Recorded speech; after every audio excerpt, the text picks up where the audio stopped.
कल कश्मीर में आतंकवादियों ने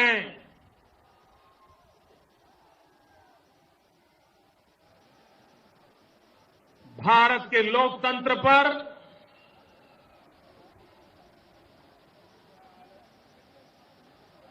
हमला करने का निर्लज्ज प्रयास किया।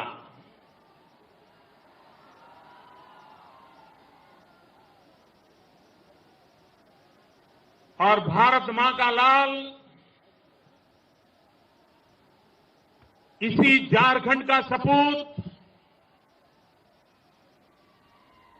श्रीमान संकल्प कुमार शुक्ला, जिन्होंने देश की रक्षा के लिए अपना बलिदान दिया,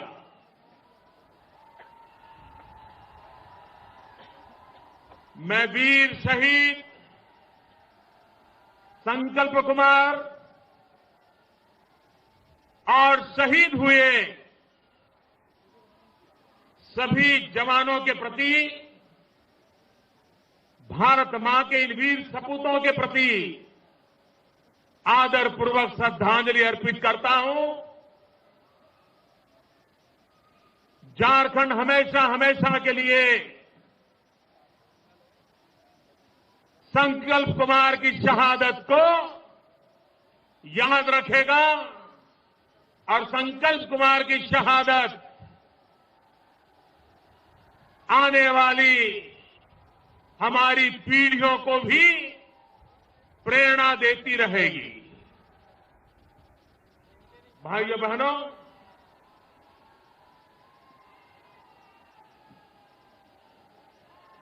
इस चुनाव में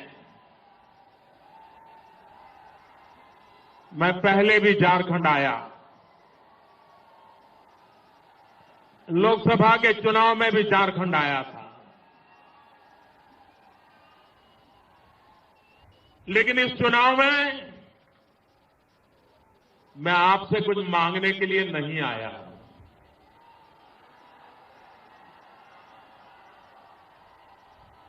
मैं आज आया हूं आपको नमन करने के लिए, आपका धन्यवाद करने के लिए।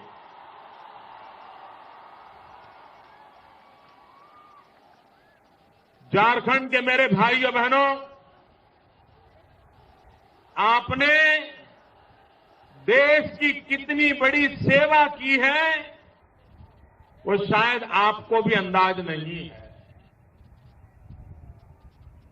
आपने देश की भलाई के लिए, देश के भविष्य के लिए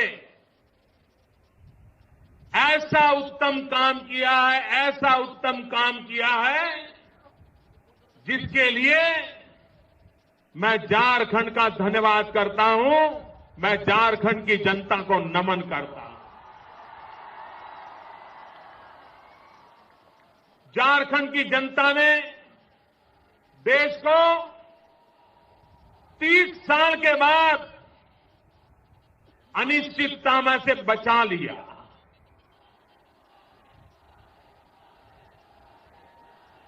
अच्छा, एक बार हो जाए,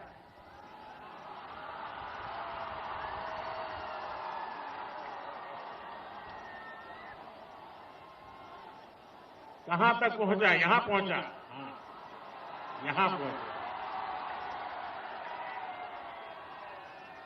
अब मेरी बारी, शुरू करूं? मेरी मालिक ये जनता है, जनता जो कहेगी वो मैं करता हूं।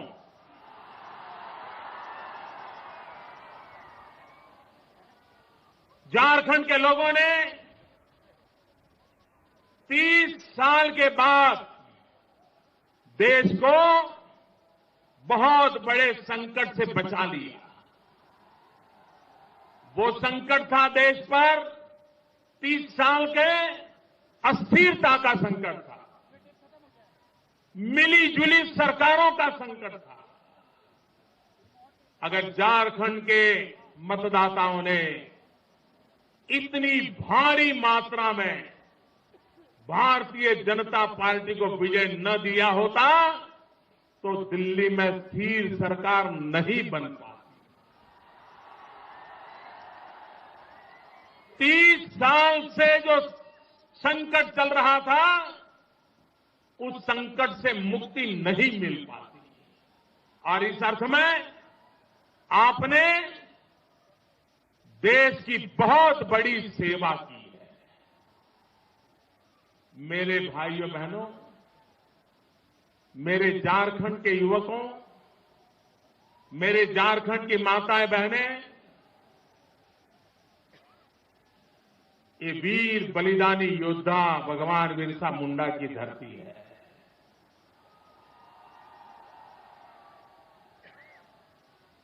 आपने देश को बचाया, अब आपकी जिम्मेवारी है झारखंड को बचाना। तो प्रधानमंत्री रैली को संबोधित कर रहे हैं। कल हुए मुठभेड़ में झारखंड का भी एक जवान शहीद हुआ, उसे भी प्रधानमंत्री ने याद किया। लेकिन सवाल एक और खड़ा होता है कि इस तरह के हमले लगातार हो रहे हैं और ऐसे में भारत सरकार का रवैया शायद और कड़ा होना चाहिए ताकि इस तरह से जवानों की और लोगों की मौत ना हो।